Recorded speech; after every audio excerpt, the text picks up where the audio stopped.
మన దగ్గర నుంచి దేవుడు కోరుకునేది we all should be warriors. ఏం కోరుకుంటున్నాడు దేవుడు? వారియర్స్ అంటే ఏమి?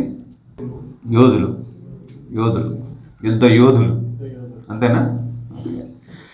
యుద్ధ యోధులు. సో మనందరం కూడా యోధుల్లాగా ఉండాలని దేవుడు కోరుకుంటున్నాడు. అంటే ఇంకో మాట ఏమంటే యుద్ధ వీరులు. సింపుల్గా చెప్పాలి, యోధులు అంటే పాతవాడు, వీరులు.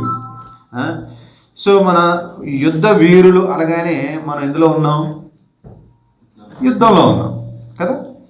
మనకి ఎవరితో యుద్ధం? మనుషులతో కాదట. ఎవరితోనూ? రక్త మాంసాలతో కదా మనం పోరాడేది. ఎవరితో? అదృశ్య శక్తులతో, అంధకార సంబంధమైనటువంటి శక్తులతో, చీకటి శక్తులతో. సో మీరు ఎప్పుడైనా సెన్స్ చేశారా? వీఆర్ ఇన్ ఏ ఫైట్ అన్న ఫీలింగ్ మీకు ఎప్పుడైనా కలిగిందా? దేవుడు నమ్ముకున్న తర్వాత మీ మీద అటాక్స్ జరుగుతున్నట్టుగా, మీరు ప్రాబ్లమ్స్ని, మీరు మంచి కోసం, దేవుడి కోసం బతుకుతుంటే మీకు ఆటంకాలు వస్తున్నట్టుగా, మిమ్మల్ని కొన్ని ఇబ్బందులకు గురవుతున్నట్టుగా, ఏదో కొన్ని సూపర్ న్యాచురల్ పవర్స్ మిమ్మల్ని వెంటాడుతున్నట్లుగా ఎప్పుడైనా మీకు అనిపించిందా? అనిపించలేదా? అంటే ఇంకా మీరు పోరాటం గట్టిగా మొదలు పెట్టలేదని అర్థం. పోరాటం మొదలు పెడితే ఆటోమేటిక్గా అవన్నీ మనం ఫేస్ చేస్తూ ఉంటాం. అంటే మీరు ఇంకా బోర్డర్ దాకా రాలేదు. బోర్డర్లు కదా ఎక్కువగా పవర్ఫుల్గా ఉండేది అటాక్స్, ఇంకా బోర్డర్ దగ్గరలో ఉన్నారైతే. But anyway you can sense. ఇంకోటి అంటే మీకు ఇట్లాంటివి కనపడకపోవచ్చు, కానీ టెంప్టేషన్స్ చూడ, అది మీకు తెలియకుండానే మీరు ఊహించినటువంటి ఒక అటాక్. టెంప్టేషన్స్ అనేది కూడా ఒక యవ్వన కాలంలో మేమే జరిగేటువంటి ఒక అటాక్. సో మనం ఆల్మోస్ట్ మనకు తెలియకుండానే మనం ఆల్రెడీ యుద్ధ భూమిలో ఉన్నాం, పోరాటంలో ఉన్నాం. సో కాబట్టి మనం ఈ టైంలో కొన్ని క్వాలిటీస్ని డెవలప్ చేసుకోవాలి. స్పిరిచువల్ వారియర్గా మనం ఉండాలి అంటే, ఆత్మీయ యోధులుగా మనం ఉండాలి అంటే కొన్ని క్వాలిటీస్ని మనం డెవలప్ చేసుకోవాలి. ఆ క్వాలిటీస్ ఏంటో ఈరోజు మనం చూద్దాం. Number one, have A heart felt internalised fear of God. Have a heart felt internalised fear of God అంటే ఏంటి? హృదయపూర్వకమైనటువంటి అంతరంగంలో ఉంచి దేవుడి ఎడల మనము భయము కలిగి జీవించాలి. అంటే దేవుని పట్ల మనం భయాన్ని డెవలప్ చేసుకోవాలి. దేవుని పట్ల భయభక్తులు అంటాం చూడండి, వాటిని మనము పెంపొందించుకోవాలి. న్యాచురలీ మనం ఎట్లాంటి మనుషులు అంటే దేవునికి భయపడనటువంటి మనుషులు, దేవుడు అంటే లెక్కలేనటువంటి మనుషులు. మనలో ఉన్న పాప ప్రవృత్తి కావచ్చు, పాప స్వభావం కావచ్చు, మనల్ని ఎలా తయారు చేసిందంటే దేవుడి పట్ల కరడుగట్టినటువంటి గూండాల్లాగా మనం తయారు చేసింది. ఎందుకు మనం పాపాన్ని ఏమాత్రం భయం లేకుండా హ్యాపీగా చేసేస్తున్నాం అంటే దాని అర్థం ఏంటి? We do not have any fear of God. దేవుడు ఎందుకు భయభక్తులు కంటే పాపం చేయడానికి మనం ఇష్టపడతామా? పాపం చేయడానికి భయపడతాం కదా. సో మనం ఈజీగా సునాయాసంగా పాపం చేస్తున్నాం అంటే వాట్ ఈస్ హ్యాపెనింగ్? మనకేం లేదు, ఫియర్ ఆఫ్ గాడ్ లేదు, దేవుడి యందు భయం మనకి లేదు. కానీ ఈ యొక్క పోరాటంలో మనం విజయం సాధించాలంటే తప్పకుండా మనకు ఉండాల్సిన సుగుణం ఏంటంటే, క్వాలిటీ ఏంటంటే ఫియర్ ఆఫ్ గాడ్. ఏముండాలి? దేవుని యందు భయం. మీరందరూ కూడా చాలా టైం దేనికోసం స్పెండ్ చేస్తారు? స్టూడెంట్స్ కాబట్టి స్టడీస్ కోసం కదా. స్టడీస్ కోసం స్పెండ్ చేయాలి. అఫ్ కోర్స్ నువ్వు వాట్సాప్లో ఉన్నావు, ఫేస్బుక్లో ఉన్నావు, ఇంకెక్కడ ఉన్నావు అది వేరే విషయం. బట్ నువ్వు చేయాల్సింది ఏంటి? స్టడీస్ కదా. స్టడీస్లో ఉండాలి. మీకు స్టడీస్ దేనికి? జ్ఞానం కోసం, వివేకం కోసం. బట్ మీకు తెలుసా, నిజమైన జ్ఞానం, నిజమైన వివేకం ఎట్లా వస్తుందని బైబిల్ చెప్తుంది? Fear of the lord is the beginning of knowledge and wisdom. చూద్దాం ఆ వాక్యము సామెతల గ్రంథంలో ఉంటుంది. ఎక్కడ ఉంటుంది? ఎవరైనా చెప్తారా? ఏ పుస్తకంలో? సామెతల గ్రంథంలో ఏ అధ్యాయంలో ఉంటుందో? ఫస్ట్ అధ్యాయంలోనే ఉంటుంది. 7వ వచనం. యెహోవా యందు భయభక్తులు కలిగినట తెలివికి మూలం. చూసారా, మూలం అంటే బేసిక్ అక్కడే మీకు స్టార్ట్ అవుద్ది, మీకు బిగినింగ్ అనమాట. మీకు నాలెడ్జ్ రావాలంటే రియల్ నాలెడ్జ్ ఎక్కడి నుంచి వస్తుందంటే దేవుడి దగ్గర నుంచి. Because God is all knowledge. దేవుడు సర్వ జ్ఞాని కాబట్టి మీకు ఏదన్నా విషయంలో జ్ఞానం కావాలంటే మీరు ఎవరి దగ్గరికి వెళ్ళాలి? దేవుడు. మీరు చూడండి, ప్రపంచంలో ఉన్న సైంటిస్టులు ఎక్కువ శాతం గొప్ప గొప్ప విషయాలను కనిపెట్టినటువంటి శాస్త్రవేత్తలు అందరూ ఎవరు? క్రిస్టియన్స్. How Bible. ఆ అబ్బాయి చాలా మందమతోడు. స్కూల్ నుంచి ప్రిన్సిపాల్ కూడా ఇచ్చి పంపించేసాడు, బాబు నీకు చదువు చెప్పడం రా బాబు, మా వాళ్ళకి అది వెళ్ళిపోరని పంపించాడు. ఇంటికి వెళ్ళి వాడు వాళ్ళ అమ్మకి అది చూపించాడు, టీసీ. సారు నాకు చదువు చెప్పలేడు మమ్మీ అని ఏడ్చుకుంటూ బాధపడుతుంది. ఆ తల్లి ఇంకా ఏడ్చేసింది. ఇక వెళ్ళి ఏం చేసిందంటే మోకాళ్ళు వేసి ఇక ఒక్కసారిగా దేవుడి సన్నిధులు మొరపెట్టుకుంటూ బాధపడుతూ, ప్రభువా జ్ఞానానికి మూలం నువ్వే కదా, నీ ఏదో భయభక్తులు కలిగే జ్ఞానానికి మూలం సెలవిచ్చావు, నా బిడ్డ జ్ఞానమే, వాడు మందమతోడు, బుర్రలేని వాడికి నువ్వు సహాయం చేయాలి, నువ్వు కాకపోతే నాకు దిక్కేవారు అని చెప్పేసి ఏడ్చుకుంటూ ఇంకొకసారి నేను ప్రిన్సిపల్ సార్ని పర్మిషన్ అడగడానికి వెళ్తున్నాను, ఒక్కసారి వెళ్తున్నాను, కరుణించు, ఆయన హృదయం మార్చు ప్రభు అని ఆ పిల్లోని తీసుకుని ప్రిన్సిపాల్ దగ్గరికి పోయింది. ఇక ఆ ప్రిన్సిపాల్కి ఆ తల్లి కన్నీరు చూసి ఏం చేయాలో అర్థం కాక, సర్లే అమ్మా నిన్ను బట్టి వాడిని తీసుకుంటా అని చెప్పేసి వాడు పెట్టాడు. తర్వాత ఆ బిడ్డ ఎట్టగొట్టా చదువుకున్నాడు. తర్వాత ఆయన ఏం చేశాడంటే చాలా గొప్ప సైంటిస్ట్ అయిపోయాడు. ఎంత పెద్ద సైంటిస్ట్ అంటే ఈరోజు ఆయన్ని మనం జ్ఞాపకం చేసుకోకుండా మనం చదువుకోవాలంటే మనకి ఏం కావాలి? బల్బు కావాలి. ఆ బల్బుని కనిపెట్టింది ఎవరు? Thomas Alva Edison. ఒకప్పుడు మందమతి అని చెప్పేసి, బుర్రలేనోడు అని చెప్పి స్కూల్లోంచి బయటికి పంపించేశారు. థామస్ అల్వా ఎడిసన్ గారు, ఎంత గొప్ప శాస్త్రవేత్త మీరు ఎలాగయ్యారంటే, ఆయన అంటాడు, అయ్యా నేను బల్బుని కనిపెట్టి మీ అందరి జీవితాలు వెలుగు నింపితే యేసయ్య ఈ బైబిల్ నా జీవితాన్ని వెలిగించిందయ్యా అని చెప్పేసి ఆయన చెప్పాడు. ఆయన జీవితాన్ని వెలిగించింది ఏదంట? బైబిల్. ఆయన జీవితాన్ని వెలిగించింది ఎవరట? దేవుడు. ఒక మందమతి వాడిని జ్ఞానిగా, మనందరము పుస్తకాల ముందేసుకుని చదివిన శాస్త్రవేత్తగా మార్చింది ఎవరు? దేవుడు. సో ఎక్కడి నుంచి వచ్చింది ఆయనకి? Fear of the lord. దేవుని యందు భయభక్తులు కలిగి ఉండుట. So what is fear of God? దేవుని యందు భయభక్తులు కలిగి ఉంటే అర్థం అమ్మో దేవుడా అని అనుకుంటా ఉన్నాం. మరేంటి? obedience to God's word. So fear of God అంటే రెవరెన్షియల్ ఫియర్ ఫర్ గాడ్. దాని అర్థం అంటే రెవరెన్షియల్ ఫియర్ ఫర్ గాడ్ అంటే గౌరవంతో కూడిన, మర్యాదతో కూడినటువంటి స్పందన దేవుడి ఎడల చూపించడాన్ని ఏమంటాం? దేవుని యందు భయభక్తులు కలిగి. అర్థమవుతుందా? సో దేవుని ఎడల గౌరవంతో మర్యాదపూర్వకంగా ఇచ్చే రెస్పాన్స్, మన దగ్గర నుంచి ఇచ్చే రెస్పాన్స్నే మనం ఫియర్ ఆఫ్ గాడ్ అని అంటాము. That means you should respect God. You should respect His presence. You should respect His will. You should seek His glory. అంటే అర్థం ఏంటి? నువ్వు దేవుడిని గౌరవించాలి, దేవుడి యొక్క వాక్యాన్ని గౌరవించాలి, నువ్వు దేవుడి యందు భయభక్తులు కలిగి ఆయన మహిమను నువ్వు వెతికేవాడుగా ఉండాలి. అంటే దేవుని యందు భయభక్తులు కలిగి ఉండాలంటే అర్థం ఏంటంటే నీకు ఒకే ఒక మోటివేషన్ ఉండాలి. ఏంటంటే I should always please my God. అంటే ఏంటి? దేవుడిని సంతోషపరచడమే నా లక్ష్యం. ఆ దేవుడిని బాధ పెట్టేది ఏది నేను చెయ్యను. మనం చాలామంది పేరెంట్స్ అంటే చాలా ప్రేమగా ఉంటాం, పేరెంట్స్ అంటే భయపడతాం. ఎందుకు? Because we respect them, we have reverence for కదా, రెస్పెక్ట్ ఉంటుంది కదా. నువ్వు బాగా ఇష్టపడే మీ డాడీని, బాగా ప్రేమించే మీ డాడీని, బాగా గౌరవించే మీ డాడీని నువ్వు హర్ట్ చేయడానికి ఇష్టపడతావా? ఎందుకు? ప్రేమ. సేమ్ వే నిజంగా నువ్వు దేవుని ప్రేమిస్తే దేవుని హర్ట్ చేయడానికి నువ్వు ఆలోచిస్తావు, భయపడతావు.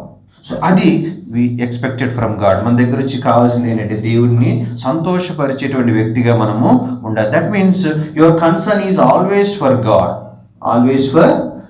నాట్ ఫర్ పీపుల్ అనే విషయం మీకు అర్థం కావాలి. సో మనం ఏం కలిగి ఉండాలి మిత్రులారా? చెప్పరా చిన్న, మనం ఏం కలిగి ఉండాలరా? దేవుడు అంటే భయం కలిగి ఉండాలా వద్దా? సో దేవుడు అంటే భయం కలిగి ఉంటే మనం ఏం చేస్తాం? We always feels his presence. We always remember God is watching me. యవన కాలంలో మీరు ఉన్నారు. సో మీకు చాలా ఆఫర్లు వస్తాయి, టెంప్టేషన్స్ వస్తాయి. అప్పుడు మీరు చూసేది ఏంటి? నా పక్కన ఎవరు ఉన్నారు? ధర్మేంద్రాన్ని చూస్తున్నా లేదు, సందీపం చూస్తున్నా లేదు, జోమిసాన్ చూస్తున్నారు లేదు, మా లెక్చరర్స్ ఎవరు చూస్తున్నారు లేదు, మా చర్చికి ఇవ్వడం చూస్తున్నారు లేదు. అమ్మా ఓకే ఐ కెన్ డూ అని అనిపిస్తుంది. అంటే నువ్వు ఎవరికి భయపడుతున్నావు? మనుషులు భయపడతావు. అప్పుడు ఏం చేస్తావు? మనుషులు చూడకపోతే పాపం చేసేస్తావు. అదే నువ్వు దేవుడికి భయపడితే ఎవరు చూసినా చూడకపోయినా నా దేవుడు చూస్తున్నాడని, అంతే కదా? So we should have that kind of fear. We should have that kind of fear. That will help you. ఎందుకంటే దేవుడి మీద భయాన్ని తీసేయడానికి సాతాను అనేక రకాలుగా ప్రయత్నాలు చేస్తాడు, అనేక రకాల టెంప్టేషన్స్ నీకు ఇస్తాడు. ఎప్పుడైతే నువ్వు దేవుడు భయం లేకుండా బొత్తిగా వెళ్ళిపోతావో నువ్వు ఓడిపోతున్నట్లు లెక్క. నువ్వు నీ యొక్క సామర్థ్యం తగ్గిపోతున్నట్టు, నీ యొక్క ఎఫిషియన్సీ తగ్గిపోతున్న అర్థం. నిన్ను దేవుడు బలపరిచి వాడుకోవడం తగ్గిపోతున్న అర్థం. అప్పుడు ఫెయిల్ అయిపోయినట్టే కదా సోల్జర్గా. అప్పుడు శత్రువుకి అటాక్ చేయడం చాలా ఈజీ. అది ఇక్కడ పాయింట్. ఓకేనా? సో ఫస్ట్ థింగ్ ఏం చెప్పండి? ఎక్కడి నుంచి? సూపర్ఫిషియల్ ఫియర్ కాదు, అంతరంగంలోంచి మనం దేవుడి ఎడల భయభక్తులు కలిగి జీవిస్తే మంచి వారియర్గా మనం ఉంటాం. సెకండ్ క్వాలిటీ మనం డెవలప్ చేసుకోవాల్సిన క్వాలిటీ ఏంటంటే స్పిరిచువల్ వారియర్గా submission to the authority. Submission to the authority. చూడండి, సోల్జర్స్ ఎప్పుడు మంచి సోల్జర్ అనిపించుకుంటాడు అంటే whoever obeys the commands of commander. Commander చెప్పిన దానికి ఎవరైతే విధేయత చూపుతారో they will be the good soldiers. వాళ్ళే వాళ్ళ లైఫ్లో దీవించబడతారు, ఆశీర్వదించబడి రివార్డ్స్ని సంపాదించుకుంటారు. సో మన లైఫ్లో కూడా మన స్పిరిచువల్ వారియర్గా ఉండాలంటే who is our commander? Jesus Christ. కాబట్టి మన క్యాప్టెన్ ఎవరు? Jesus Christ. కాబట్టి మనం ఏం చేయాలి? ఆయనకి లోబడి జీవించడము అలవాటు చేసుకోవాలి. కొంతమంది అంటారు నేను యేసయ్యకి మాత్రమే లోబడతా, ఇంకెవ్వడికి లోబడను. ఏమంటారు? యేసయ్యకి మాత్రమే లోబడతా, నీకు ఎవరికి లోబడను. నీకు విషయం తెలుసా? యేసయ్యకి లోబడటం అంటే యేసయ్య నీకు కనబడతాడా? ఎట్లా పడతావు? యేసయ్యకి లోబడటం అంటే యేసయ్య మన మీద ఎవరినైతే అధికారులుగా పెట్టాడో వాళ్ళకి లోబడటమే యేసయ్యకి లోబడట. అవునా కదా? దాని అర్థం ఏంటో చూద్దాం. When a person fears God he will be submissive to the authorities of God. దేవుడు ఏర్పాటు చేసినటువంటి అధికారం కింద ఉన్న వారికి లోబడటం అనేది ఆ వ్యక్తి జీవితంలో మీరు చూడొచ్చు. ఎవరు మనకి దేవుడు ఏర్పాటు చేసిన అధికారం కింద ఉన్నవాళ్ళు ఎవరు చెప్పండి? ఫస్ట్ మనకు వచ్చేది ఎవరు? పేరెంట్స్. Very good. నువ్వు నిజంగా దేవుడు ఎందుకు భయభక్తులు కలిగిన వ్యక్తి అయితే, నువ్వు ఒక మంచి ఆత్మీయ యోధుడిగా ఉండాలంటే నువ్వు ఎవరికి లోబడి ఉండాలి? పేరెంట్స్కి లోబడి. పేరెంట్స్ని రెస్పెక్ట్ చేయాలి. పేరెంట్స్ని బైబిల్ ఏం చెప్తుంది? తల్లిదండ్రులను సన్మానించుము. తల్లిదండ్రులను సన్మానించడం అంటే శాలువా కప్పి దండలు వేయడమా? అది ఎప్పుడో ఒకసారి చేసేది కాదు. లేకపోతే మదర్స్ డే రోజు మదర్కి విషెస్ చెప్పడమా, స్టేటస్ పెట్టుకోవడమా, ఫాదర్స్ డే రోజు ఫాదర్ స్టేటస్ పెట్టుకోవడమా, అంతేనా? అది కాదు. రెస్పెక్ట్ అనేది ఎవ్రీడే మనం చేయాలి. ఆనర్ అనేది ఎవ్రీడే మనము చేయాలి. You should concern for your parents. Me parents health issue మీరు కన్సర్న్ కలిగి ఉండాలి. మీరు దూరంగా ఉంటున్నారు, మీ పేరెంట్స్ ఎక్కడో ఉంటున్నారు, మీ ఫ్రెండ్స్తో మీరు బిజీ అయిపోయి వాళ్ళకి ఫోన్ చేయడం మర్చిపోవద్దు. Call them once in a while. It is 2 daysకి ఒకసారి కాల్ చేసి మమ్మీ ఎట్లున్నావు, డాడీ ఎట్లున్నారు అని మీరు కాల్ చేసి వాళ్ళతో మాట్లాడాలి. మమ్మీ మీరు చర్చికి వెళ్తున్నారా, డాడీ చర్చికి వెళ్తున్నారు, వాళ్ళని కూడా ఎంకరేజ్ చేయాలి. వాళ్ళు దేవుడు నమ్ముకోకపోతే మమ్మీ డాడీ మీరు కూడా దేవుడు నమ్ముకున్నానని ఎంకరేజ్ చేయండి. వాళ్ళు మీకు ఏదైనా చెప్తే వాటికి మీరు రీజనబుల్ అయితే న్యాయమైంది దానికి విధేయత చూపించడానికి మీరు ఇష్టపడదు. ఒకరు మీ మమ్మీ డాడీ రోమి నువ్వు చర్చికి వెళ్ళొద్దురా అని అన్నారు అనుకో, ఇప్పుడు రోమి ఏం చేయాలి? పేరెంట్స్ని రెస్పెక్ట్ చేయమని దేవుడు చెప్తాడు. ఇప్పుడు రోమి చర్చికి వెళ్ళాలా వద్దా? మన మమ్మీ డాడీ వద్దా అంటున్నారు కదా. అందుకే బైబిల్లో ఒక మాట ఉంది, మనం తెలివి ఉండాలి. అందుకే బైబిల్ని మనం పూర్తిగా చదవాలి. ఎఫెసీయులకు రాసిన పత్రిక 6వ అధ్యాయం 1వ వచనం. ఎఫెసీ 6:1 చదవండి. పిల్లలారా, ప్రభువునందు మీ తల్లిదండ్రులకు విధేయులై ఉండుడి, ఇది ధర్మమే. చూడండి, పిల్లలారా, చిల్డ్రన్, మీ తల్లిదండ్రులు విధేయులైండుడి అని అక్కడ లేదు. ఏముంది? ప్రభువునందు. ఎట్లా? ప్రభువునందు మీ తల్లిదండ్రులకు విధేయులు. అర్థం ఏంటంటే ప్రభు చిత్తానుసారంగా మీ మమ్మీ డాడీ ఏం చేయమంటారో అవన్నీ సంతోషంగా చేయాలి. కానీ ప్రభు చిత్తానికి విరుద్ధంగా మీ మమ్మీ డాడీ ఫలాంటి చేయమన్నారు అంటే నువ్వు దానికి ససేమిరా ఒప్పుకోకూడదు. ఇది ధర్మమే, ఇది ధర్మమే. That means obey in the lord. Obey in the lord అంటే ప్రభు చిత్తానుసారంగా వాళ్ళు మీకు ఏం చెప్తే చేసుకోండి. వాళ్ళు ప్రభు చిత్తానికి విరుద్ధంగా ఏదైనా చేయమంటే మీరు చేయాల్సిన అవసరం లేదు. You're exempted from that command. ఓకేనా? సో అది విషయం. So obey your. మీ పేరెంట్స్ ఒక అవిశ్వాసం తీసుకొచ్చి పెళ్లి చేసుకోరా అన్నారు, చేసుకోవాల్సింది ఇది మా ఆజ్ఞ, హుకుం అని అన్నారు. ఏం చేస్తారు మీరు? ఐ హ్యావ్ హయ్యర్ హుకుం, నాకు హయ్యర్ అథారిటీ ఉంది, హై కమాండ్ ఉంది. అక్కడ ఏంటి? Jesus, sorry I cannot marry that girl, she is good, your concern for me is good, but she is not a believer, I cannot marry, I have no right to marry, నాకు right లేదు, I'm sorry. Parents, మీరు బిలీవర్స్ని చూడండి, మీకు నచ్చిన వాళ్ళని చూడండి, బిలీవర్ని చూడండి, చేసుకుంటా అని వాళ్ళకి అర్థమేంటి చెప్పాలి. వాళ్ళ మొహం మీద విశ్వాసం తీసుకొని నేను చేసుకోను ఇట్లా మాట్లాడు. You should respect.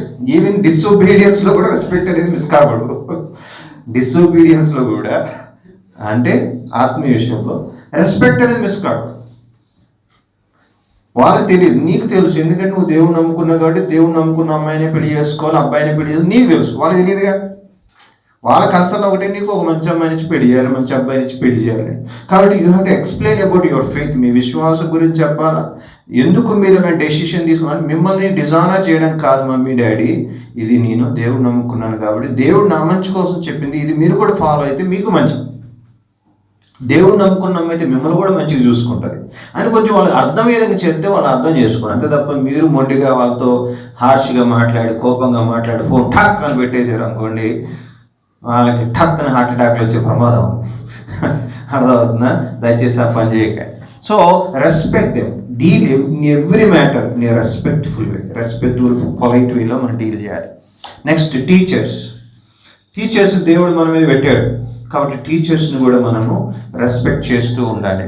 తర్వాత చర్చ్ లైఫ్లో మనం ఎవరు రెస్పెక్ట్ చేయాలి? ఎల్డర్స్, దేవుడు మనకు ఇచ్చిన ఆత్మీయ నాయకులు ఉంటారు కదా, వాళ్ళని మనం రెస్పెక్ట్ చేయాలి. ఒక సేవకులు కానీ, దేవుని సేవకులు, అలాగే చర్చిలో లీడర్స్, మెచ్యూర్ బ్రదర్స్ మనకి ఒక విషయం చెప్పినప్పుడు we should obey it.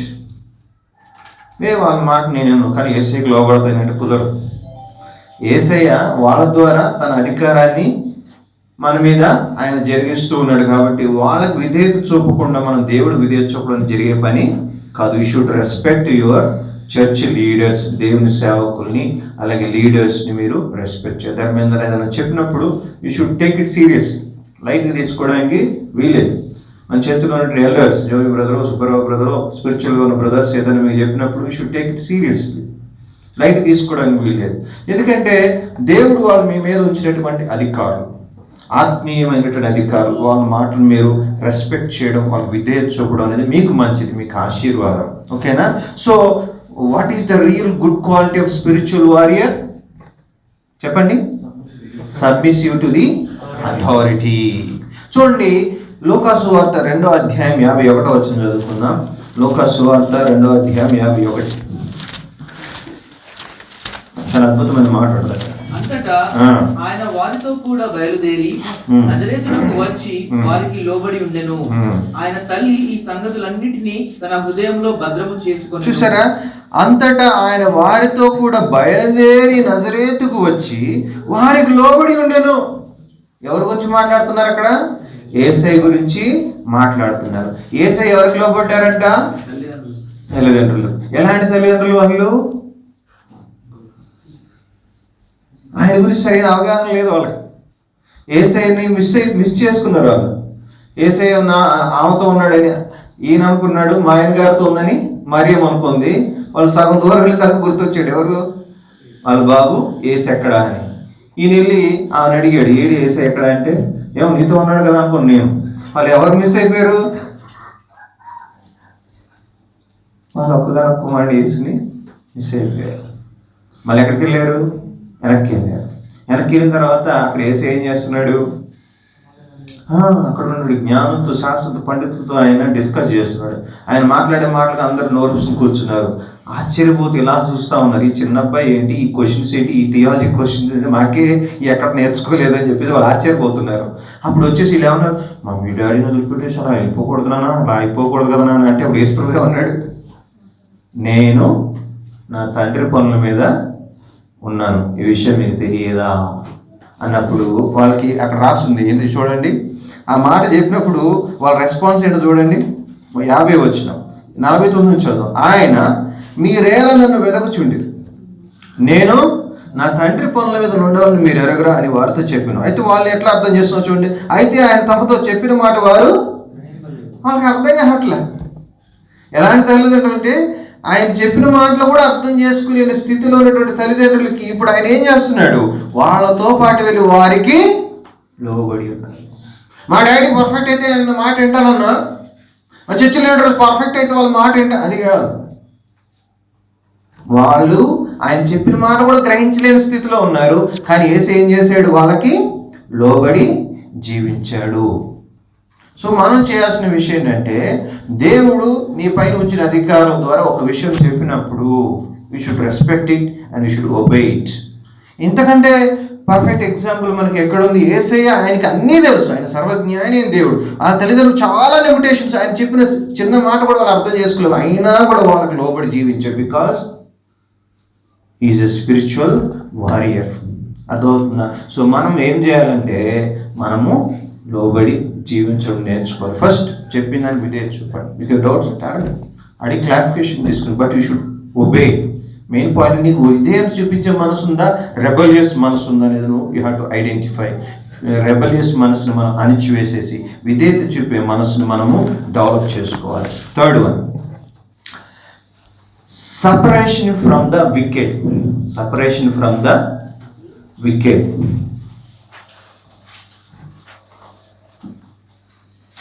Separation from the wicked అంటే అర్థం ఏంటి?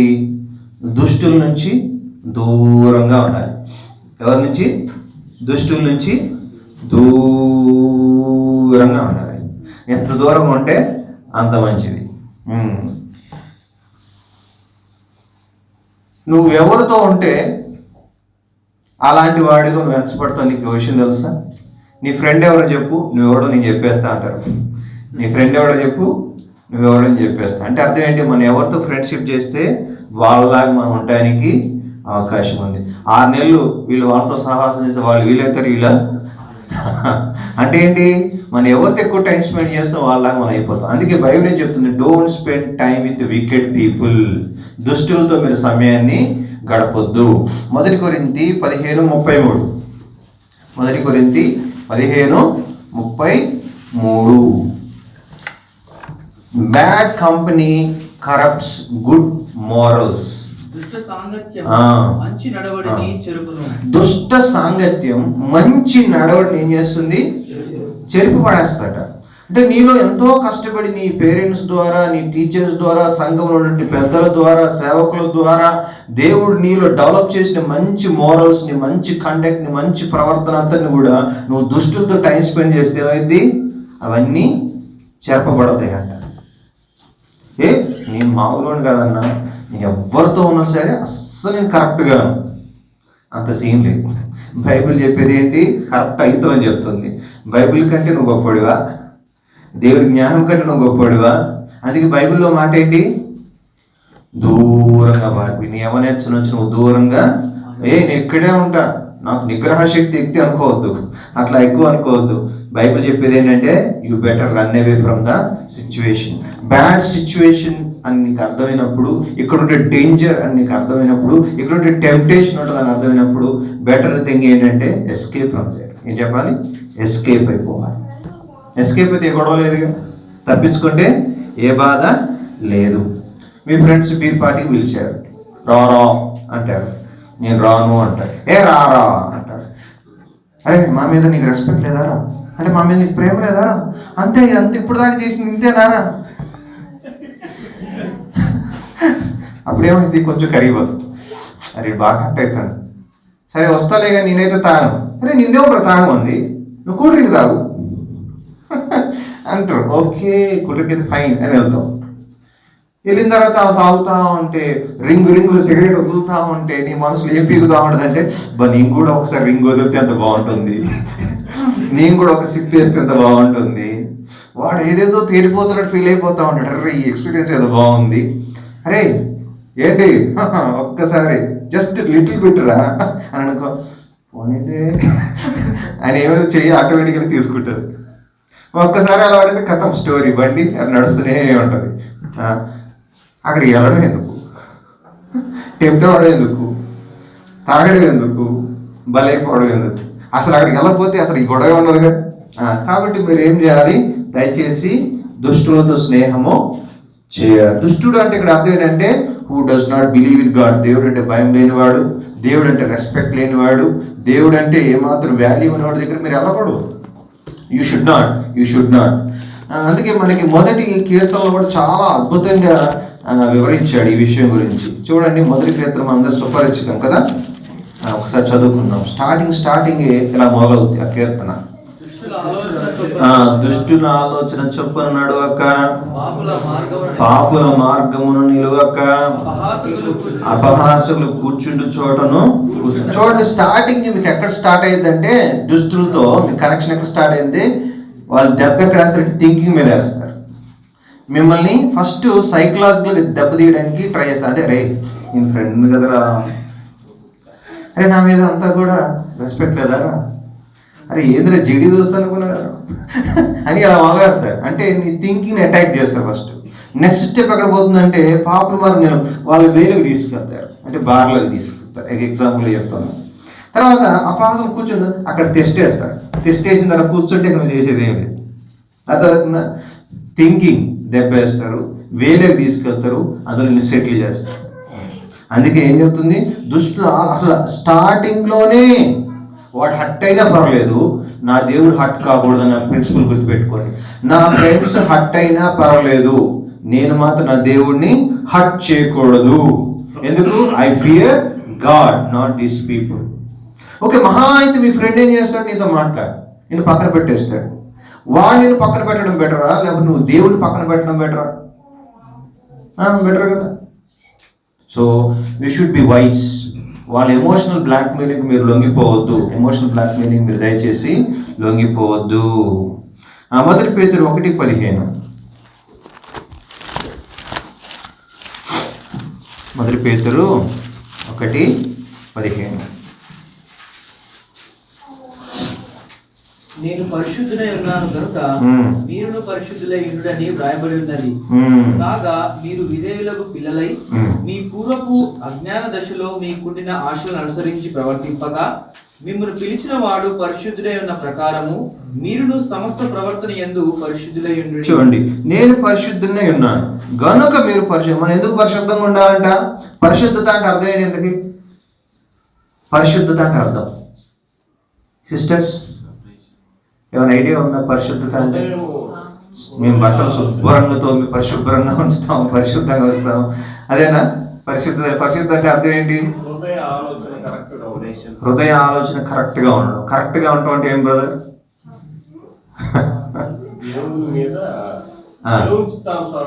దేవుని చిత్తానుసారంగా నడుచుకోవడం. Very good.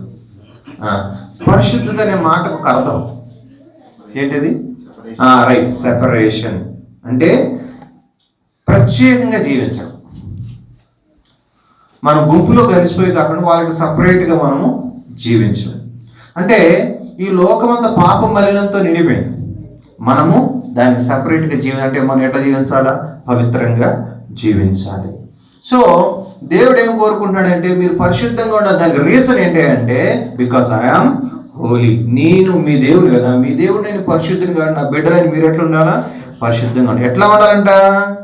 మీరు సమస్త ప్రవర్తన ఎందుకు పరిశుద్ధులైనడు. సమస్త ప్రవర్తన అంటే ఎవ్రీ టైం మనము పరిశుద్ధంగా ఉంటాయి ప్రయత్నం చేయండి. బైబిల్ సర్వీస్, సపరేషన్ ఆ రూటే సపరేట్ అంటాం కదా, కాబట్టి మన రూట్ కూడా సపరేట్గా ఉండాలి. అర్థమవుతుందా? So separation from the wicked. చూడండి, సోల్జరు చాలా స్ట్రిక్ట్గా ఉండటం అవసరం. ఆయన తన సోల్జర్స్ తప్ప మిగతా వాళ్ళు ఎవరితో కూడా ఎంటర్టైన్ చేయడానికి వీల్లేదు. ఎందుకంటే ఎనిమీస్ తనకి స్ట్రేంజర్స్గా వచ్చి ఆ సోల్జర్స్తో ఫ్రెండ్షిప్ చేసుకుని మందు తాగించి వాడి దగ్గర సమాచారం మొత్తం సేకరించి వీడినే దెబ్బేసేటువంటి ప్రమాదం ఉంది. అది ఒక అమ్మాయి ద్వారా కావచ్చు, లేకపోతే ఒక స్ట్రేంజర్ ద్వారా కావచ్చు. కానీ soldier they should not reveal anything to others, అంతే కదా. So as a spiritual warrior you should not reveal your power secrets to others. You should not give chance, వాళ్ళకి అవకాశం మనము ఇవ్వకూడదు. 4, very important, 4th one, have a biblical world view. Have a biblical world view. World view అనే మాట ఎప్పుడైనా విన్నారా మీరు? World view విన్నారా? వరల్డ్ అంటే ఏంటి? ప్రపంచం. వ్యూ అంటే ఏంటి? చూడటం. అంటే ప్రపంచాన్ని చూడటం. వరల్డ్ వ్యూ ఏంటంటే నీవు ఈ ప్రపంచాన్ని నీ కంటితో నువ్వు చూసే విధానాన్ని చూసారు. ఆ చూసే విధానం ఏమంటారంటే వరల్డ్ వ్యూ అంటే. ప్రతి ఒక్కరికి ఒక్కొక్క వరల్డ్ వ్యూ ఉంటుంది. అంటే ఇప్పుడు నా కళ్ళు ఇలా ఉన్నాయి, నేను ఇక్కడ ఎల్లో కలర్ స్పెక్ట్స్ పెట్టుకున్నాను అనుకోండి, నాకు ప్రపంచం అంతా ఎట్లా కనబడుతుంది? ఎల్లో కనబడుతుంది. సో నువ్వు ఏ లెన్స్ నుంచి నువ్వు చూస్తున్నావో దాన్ని ఏమంటారంటే వరల్డ్ వ్యూ అంటారు. మరి as a Christian, as a believer మనము కూడా ఒక వరల్డ్ వ్యూని కలిగి ఉండాలి. అదేంటంటే బిబ్లికల్ వరల్డ్ వ్యూ. అంటే మనం ప్రతి దాన్ని ఈ బైబిల్లోంచి చూడడం నేర్చుకోవాలి. బైబిల్లోంచి చూడటం మనము నేర్చుకోవాలి. దట్ యూ షుడ్ డెవలప్ అనమాట. అది very very very important, very very important. అంటే అర్థం ఏంటి? See everything through the Bible. ప్రతి దాన్ని బైబిల్తో చూడడం. It is the ability to think through your faith and apply to the situations of your life. అంటే అర్థం ఏంటంటే ప్రతిదీ బిబ్లికల్గా థింక్ చేయడం నేర్చుకుని దాన్ని లైఫ్కి అప్లై చేయడం ఏమంటారంటే బిబ్లికల్ వరల్డ్ వ్యూ అంటారు. అంటే సింపుల్ చెప్పాలంటే ఏం లేదు బ్రదర్, సిస్టర్, ఏదన్నా ఒక పని నువ్వు చేస్తున్నావు, ఏదన్నా ఒక ఆలోచన నీకు వచ్చింది, నువ్వు అప్పుడు ఏం చేయాలంటే ఇది బైబిల్ దీని గురించి ఏం చెప్తుంది, ఇది నేను చేయొచ్చా, బైబిల్ ప్రకారం చేయకూడదా, దీన్ని చేస్తే బైబిల్ ఏమంటుంది, నా విశ్వాసం ఎలా ఉంటుంది, నా విశ్వాస జీవితానికి ఇది ఎట్లా ఎఫెక్ట్ అవుతుందో ఆలోచించడం. సింపుల్గా చెప్పాలి. అర్థమవుతుందమ్మా నేను చెప్పేది? ఎట్లా వస్తున్నారు మీకు? బైబిల్ చదివితేనే కదా వచ్చేది, బైబిల్ స్టడీ చేస్తేనే కదా వచ్చేది. ఒక టాపిక్ మీద నీకు సడన్గా నీకు ఫ్రెండ్ ఏదో చెప్పాడు, అది చేయాలా వద్దా, నీకు వెంటనే బైబిల్ నీ దగ్గర ఎప్పుడు ఉండదు. కానీ బైబిల్ ఎక్కడ ఉండాలి? హృదయంలో ఉండాలి. యవనస్తులు దేని చేత తమ నడతను శుద్ధి చేసుకుందరు? నీ వాక్యాన్ని బట్టి జాగ్రత్తగా చూచుకున్నట్టు చేతనే కదా.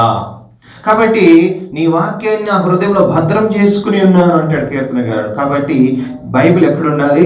హృదయంలో ఉండాలి. హృదయంలో బైబిల్ ఎక్కాలంటే ఎంత టైం స్పెండ్ చేయాలి చెప్పండి ఒకసారి.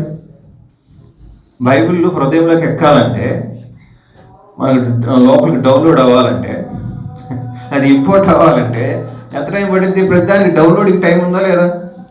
మరి మీరు బైబిల్ని మీ హృదయంలోకి డౌన్లోడ్ చేసుకోవడానికి, ఇంపోర్ట్ చేసుకోవడానికి టైం తీసుకుంటున్నారా రోజు మీరు?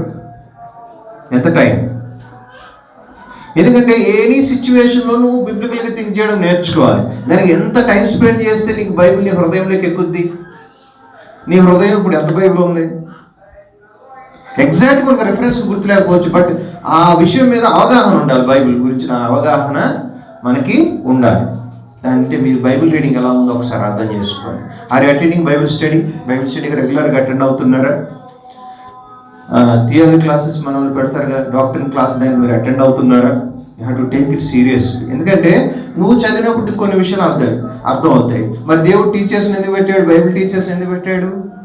అన్నీ మనకు అర్థం కాబట్టి వాళ్ళ హెల్ప్ కూడా మనకు కావాలి కాబట్టి. అందుకే బైబిల్ స్టడీకి మీరు ఖచ్చితంగా రావాలి. డియర్ ఫ్రెండ్స్, మీరు ఎంత దూరం చూస్తున్నారో నాకు తెలియదు. ఎంత దూరం అయినా పర్లేదు, ఎంత రిస్క్ అయినా పర్లేదు, తప్పకుండా బైబిల్ స్టడీకి రండి. అది మీకు ఆశీర్వాదకరం. ఓకేనా? ఇప్పుడు కొన్ని విషయాలు మీకు చెప్తాను, ఆలోచించండి. బిబ్లికల్ థింక్ చేయడం అంటే మీకు ఒక ఐడియా కోసం చెప్తున్నాను. ఫస్ట్, సెల్ఫ్ గురించి బైబిల్ ఏం చెప్తుంది? సెల్ఫ్ అంటే ఏంటి? మిమ్మల్ని గురించి మీరు స్వయం. మీ గురించి బైబిల్ ఏం చెప్తుంది చెప్పండి. మీకు ఏమైనా తెలుసా? ఎవరైనా చెప్తారా? సెల్ఫ్ గురించి బైబిల్ ఏం చెప్తుంది?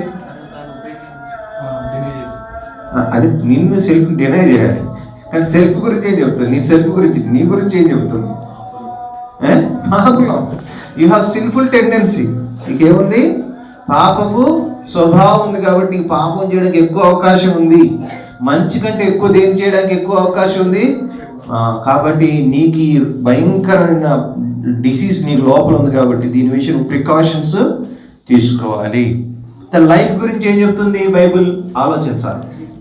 లైఫ్ గురించి అన్న ఏం చెప్తుంది బైబిల్ గురు? చెప్పన్నా, నేనే రావుడు. లైఫ్ గురించి ఏమని చెప్తుంది బైబిల్? ఏం చెప్తావు? You give good song sharing, very nice. But life గురించి ఏం చెప్తుంది బైబిల్? ఆలోచించాలి. ఓకేనా? కొన్ని విషయాలు నేను చెప్తాను. నువ్వేది చెప్పబోతా? చెప్పాను. ఆవిరి వంటిది కదా, అంతేనా? ఇంకా చెప్పేది ఏం చెప్పట్లేదా? Life is precious. నీ లైఫ్ అనేది చాలా విలువైంది. నీ లైఫ్ ఎందుకు విలువైందంటే నువ్వు దేవుని స్వరూపం, దేవుని కోరికలో చేయబడ్డావు. నువ్వు సూసైడ్ చేసుకోవచ్చా? నీ లవర్ నేను మోసం చేసిందని, లేకపోతే ఎవడో ఏదో నేను అన్నాడని. నాకు మన కాల్ వచ్చింది, మేము సత్పల్లో స్వార్థ చేస్తుంటే వాడు కాల్ చేసినాడు. కాల్ చేశాను, నేను చచ్చిపోదాం అనుకున్నా, సూసైడ్ చేసుకున్నా, ఇక నీ పాంప్లెట్ వచ్చింది నా దగ్గరికి అన్నాడు. ఏముంది ఆ పాంప్లెట్లో అన్నా? క్రిస్మస్ లో గొప్ప గిఫ్ట్ మీకు అని చెప్పేసి ఒకటి వచ్చిందన్న అన్నాడు. చదివినా అంటే చదువు సగమే ఉందన్న, నంబర్ మాత్రం ఉంది అందులో, ఇది మ్యాటర్ ఒకటే ఉంది అన్నాడు. సరే ఏంటి బాధ అంటే, కొద్ది నిమిషం నేను చచ్చిపోతాను అన్నాను. గురు బాబు ఎందుకు చచ్చిపోవాలనుకుంటున్నావు అంటే, నా లవర్ నన్ను మోసం చేసింది అన్నాడు. ఆ మోసం చేస్తే నువ్వు చచ్చిపోవడం ఎందుకురా అంటే, ఏం చేయనన్నా, నేను చాలా నమ్మినన్నా, నా గుండె కోసేసిందన్న. బాబు ఆమెను మోసం చేసింది, ఆమె మంచిది కాదు, మంచిది కాదు, నీకు అర్థమైంది కదా. అట్లాంటి దానికోసం నువ్వెందుకు నీకు లైఫ్ని పాడు చేసుకొని, లైఫ్ వాల్యూబుల్, దయచేసి ఆ పని చేయబాక, ఎక్కడున్నా చెప్పి నేను కలుస్తా అని చెప్పేసి చెప్పాను. మిత్రులారా ఆలోచించండి. ఎవరో నేను మోసం చేశారని, ఎవరో నేను ఏదన్నారని, ఎవరో నేను ఇన్సల్ట్ చేశారు, వాళ్ళ కోసం నీ వాల్యూబుల్ లైఫ్ని ఎందుకు పాడు చేసుకోవాలి? అది జీవితంలో ఒక పీడకల్లాగా దాన్ని మర్చిపోయి have a good start with God. దేవుణ్ణి, నీ గ్రేటెస్ట్ లవర్ దేవుడే ఉన్నాడు. ఆయన ప్రేమించడం నేర్చుకో, ఆయనతో ఫ్రెండ్షిప్ చేయడం నేర్చుకో, ఆయనతో కలిసి జీవనం. He will never fail you. ఆయన నిన్ను ఎప్పటికీ కూడా ఫెయిల్ చేయడు. ఆయన ఎప్పుడు కూడా నేను డిసప్పాయింట్ చేయడు. నీకంటే ఎన్నో రెట్లు డైలీ ఫ్రెష్ లవ్తో నేను ప్రేమిస్తూనే ఉంటాడు. So develop love relationship with God. Okay, ఇట్లా రిలేషన్షిప్స్ గురించి బైబిల్ ఏం చెప్తాను ఆలోచన, నేను మీకు థింక్ చేయడం కోసం మీ ముందు పెడతాను. రిలేషన్షిప్స్ గురించి బైబిల్ ఏం చెప్తుంది? పొసెషన్స్, ఆస్తిపాస్తుల గురించి బైబిల్ ఏం చెప్తుంది? మొరాలిటీ, నైతిక విలువల గురించి బైబిల్ ఏం చెప్తుంది? లీజర్ టైం, ఖాళీ టైం ఎలా గడపాలని బైబిల్ చెప్తుంది. గవర్నమెంట్, ప్రభుత్వం గురించి బైబిల్ ఏం చెప్తుంది? లెర్నింగ్, ఎలా నేర్చుకోవాలని బైబిల్ చెప్తుంది. నాలెడ్జ్, ఎలా సంపాదించాలని బైబిల్ చెప్తుంది. మ్యారేజ్, ఎలా మ్యారేజ్ చేసుకోవాలని బైబిల్ చెప్తుంది. ఎవరిని మ్యారేజ్ చేసుకుని బైబిల్ చెప్తుంది. ఏ విధంగా బైబిల్ మ్యారేజ్ చేసుకుని బైబిల్ చెప్తుంది. ఫ్యామిలీ లైఫ్ ఎట్లా జీవించాలి, పిల్లల్ని ఎలా పెంచాలి, పాస్ట్ని మనం ఎలా రియాక్ట్ అవ్వాలి, ఫ్యూచర్కి మనం ఎలా రెస్పాండ్ అవ్వాలి, ప్రేమ అంటే ఎలా చూపించాలి, హేట్ అనే దాని గురించి బైబిల్ ఏం చెప్తుంది, క్యారెక్టర్ అనే దాని గురించి బైబిల్ ఏం చెప్తుంది, మెచ్యూరిటీ అంటే బైబిల్ ఏం చెప్తుంది, రైట్ అండ్ రాంగ్ అని బైబిల్ ఎట్లా డిసైడ్ చేస్తుంది, సక్సెస్ ఫెయిల్యూర్ అని బైబిల్ ప్రకారం ఎట్లా మనము డిఫైన్ చేయొచ్చు. You have to think through all these matters, then only you can have biblical world view. అర్థమైంది నేను చెప్పేది? ఈరోజు మీరు బైబిల్ చదివేటప్పుడు ఈ సిచ్యువేషన్స్ అన్నింటిలో బైబిల్ ఏం చెప్తుందో ఆలోచిస్తూ బైబిల్ చదవాలి. అప్పుడు you can have a biblical world view. లాస్ట్గా మీ అందరికీ కూడా ముగింపు టైంకి వచ్చేసింది, నాకు అర్థమైపోయింది. ఇంకొక 5 నిమిషాలు ముగించుకోబోతాను. ఎక్కువ టైం నాకు కూడా చెప్పడం ఇష్టం ఉండదు, ఎందుకంటే జనాల్ని వాక్యంతో బాధపడదు, వాక్యంతో బ్లెస్ చేయాలి. ఓకే, సో మనం 5 నిమిషాలు ముగించుకుందాం. ఓకే, లాస్ట్ పాయింట్ వచ్చేసాం. 5th one, biblical self-awareness. Biblical self-awareness. ఎందుకంటే మనందరం కూడా ఈ రోజులో దేని గురించి అవేర్నెస్ కలిగి ఉన్నాం తెలుసా? మనకంటే కూడా ఇతరులు ఏమనుకుంటారో దాని గురించి అవేర్నెస్ ఎక్కువ మనకి. అవునా కదా? మీ ఫ్రెండ్స్ ఏమనుకుంటారు? సపోజ్ మీరు కాలేజీకి వెళ్తున్నారు, ఎక్కడ స్టార్ట్ అయ్యేది? డ్రెస్ వేసుకునేటప్పుడు మొదలైద్ది. ఈరోజు ఏ డ్రెస్ వేసుకోవాలి, నీకు నచ్చేసుకో. దీన్ని వేసుకుంటే మా ఫ్రెండ్స్ ఏమనుకుంటారు? హెయిర్ దూకినప్పుడు దీన్ని ఇట్లా నీకు నచ్చినట్టు దూకు. ఇట్లా దూకితే మా ఫ్రెండ్స్ ఏమో కొబ్బరి నూనె పెట్టుకుని మంచిగా తల దూకుంటాము ఏమనుకుంటారు మా వాళ్ళు? స్టైలిష్ అని చెప్పి స్టైల్గా వెళ్తూ ఉంటాం. ఓకేనా? సో మన కన్సర్న్ ఎప్పుడు కూడా దేని గురించి ఉంది? ఇతరులు ఏమనుకుంటారు అన్న దాని మీద బతికేస్తున్నాము. కానీ ఇతరుల కోసం కాదు. నీవు ఎలా ఉండాలి, దేవుడు ఎలా ఉండాలని కోరుకుంటున్నాడు, దాన్ని దృష్టిలో పెట్టుకుని బతకడం మనం నేర్చుకోవాలి. అర్థమవుతుందా? ఇతరులను బేస్ చేసుకుని మీరు ఆలోచించకండి. You be yourself. నీకు నువ్వుగా ఉండటం నేర్చుకో. You accept yourself. నువ్వు యాక్సెప్ట్ చేయడం నువ్వు నేర్చుకో. అర్థమవుతుందా? కొంతమందికి ఉన్న ప్రాబ్లం ఏంటంటే they don't accept themselves. నేను వాళ్ళ ఉంటే బాగుండు, వాళ్ళ ఇంట్లో పుడితే బాగుండు, అలా పుడితే బాగుండు, ఇలా పుడితే బాగుండు అని ఎప్పుడు కూడా వాళ్ళ గురించి నెగిటివ్గా థింక్ చేసుకుంటూ ఉంటారు. డియర్ ఫ్రెండ్, దేవుడు ఎవరు? సర్వజ్ఞాని దేవుడు. నేను సృజించిన దేవుడు సర్వజ్ఞాని అయినటువంటి దేవుడు. ఈ క్రియేటెడ్ ఇన్ యునిక్ వే. నిన్ను ఒక ప్రత్యేకంగా సృష్టించాడు. నీలాగా ప్రపంచంలో ఎవడు ఉండడం. నీ ఐరిష్ డిఫరెంట్, నీ voice different, everything in your body is different. Your in special design of God, black or red or white, whatever may be. God created you in that way. That is perfect design for your life. So accept yourself. Accept yourself. Then understand you have a sinful tendency. కాబట్టి పాపం చేయడానికి మీకు అవకాశం ఎప్పుడు కాబట్టి పాపం ప్రేరేపించే ప్రదేశాలు దూరంగా పారిపోండి. Run away from sinful situations. Okay? And always give priority to God. ఇందాక మనం చెప్పారుగా, denying self. Denying self. Self denial వేరు, డినైయింగ్ సెల్ఫ్ వేరు. రెండు డిఫరెన్స్ తెలుసా మీకు? సెల్ఫ్ డినైల్ అనేది, డినైయింగ్ సెల్ఫ్ అనేది. ఎవరైనా చెప్తారా difference? Self denial is different, denying self is different. Can anyone say the difference? Okay, మేము ఇబ్బంది పెట్టుకుని చెప్తాను. మీరు ఎందుకు థింక్ చేయాలని చెప్తాను నేను. ఓకేనా? సపోజ్ మీరు ఒక స్వీట్ ఇచ్చారు, నాకు వద్దు ఈ లడ్డు, నాకు ఈ లడ్డు వద్దు అంటే అదేంటి? Self deny. అంటే నేను సెల్ఫ్గా దాన్ని డినై చేస్తున్నా, అంటే దాన్ని వద్దు అంట. మరి బట్ యేసు ప్రభు చెప్పింది అదిగా, డినై యువర్ సెల్ఫ్. అంటే నిన్ను నువ్వే తృణీకరించుకో. నువ్వు ఒకదాన్ని తృణీకరించగలదు, నిన్ను నువ్వే తృణీకరించగలదు. నీదంటే ఏముండదు. Self is zero. What ever I say just do it whether you like it or not. అర్థమైతే నేను మీకు చెప్పింది? ఈ సెల్ఫ్నే తీసే అంటున్నాడు ప్రభు. అంటే ఈ సెల్ఫ్ అనేది ఏమి ఉండకూడదు. ఇక నా ఇష్టం, నా కోరిక, నా రైట్స్, నా డిమాండ్స్ అని ఏమి ఉండకూడదు. Completely zero. ఈ షుడ్ బి హీరో. అట్లా మనం ఉన్నప్పుడు మన లైఫ్లో మనం ఏం చూస్తాం? దేవుని యొక్క బ్లెస్సింగ్స్ని మనం చూస్తాం. సో డియర్ ఫ్రెండ్స్, సో దేవుడు చెప్తా ఉన్నాడు, షేర్ గాస్పల్. Share gospel. నీకు నచ్చిన నచ్చకపోయిన రోజు నువ్వు ఏం చేయాలా? సువార్త చేయాలి. సో ఈరోజు సాయంత్రం కార్యక్రమం ఉంది. మీలో చాలామంది సువార్త చెప్పాలంటే నాకు రాదన్న, ఎట్లా చెప్పాలని తెలియదు. Okay, don't worry. చెప్పడానికి దేవుడు మమ్మల్ని పంపించారు. మేమైతే సేవకులు ఉన్నారు. సో ఈరోజు మీరు చేయాల్సిన పని ఏంటి? మీతో పాటు కొంతమందిని తీసుకురండి. అవును కదా? మీతో పాటు కొంతమందిని తీసుకురండి. So encourage your friends. అవసరమైతే కొంచెం ఫోర్స్ కూడా చేయడంలో తప్పలేదు. ఎన్నో చెత్త వాటికి ఫోర్స్ చేస్తూ ఉంటాం కదా, మంచి వాటికి ఫోర్స్ చేయడంలో తప్పు లేదు. వాడు నేను అడగట్లేదు, రారా రారా రారా, నువ్వు కూడా ఎందుకు అడగకూడదు? దేవుడి దగ్గర రారా అని అడగండి. తిడతాడా? మహా తిడతాడు, కోపపడతాడు. అయితే ఏమవుతుంది? తిట్లు పడలేవు దేవుడి కోసం. కాబట్టి పిలవండి, ప్రోత్సహించండి. అవసరం దగ్గరుండి ఎక్కించుకుని రండి. వాడికి సర్వీస్, బైక్ లిఫ్ట్ ఇవ్వండి. అన్నిటిని ఆడుకోండి, తీసుకురండి. సువార్తను వినిపించండి.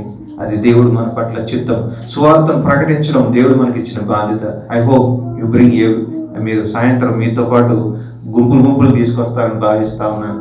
సో మీరు తీసుకురండి, సువార్త అందిద్దాం. ఈరోజు మాత్రమే కాదు, ప్రతి సండే కూడా మీతో పాటు కనీసం ఒక్కరిని తీసుకురావడానికి మీరు ప్రయత్నం చేయండి. సో దేవుడు మనం దీవించిన గాక, ప్రభునామం మహిమపరచుకొనుగాక. ఆమేన్.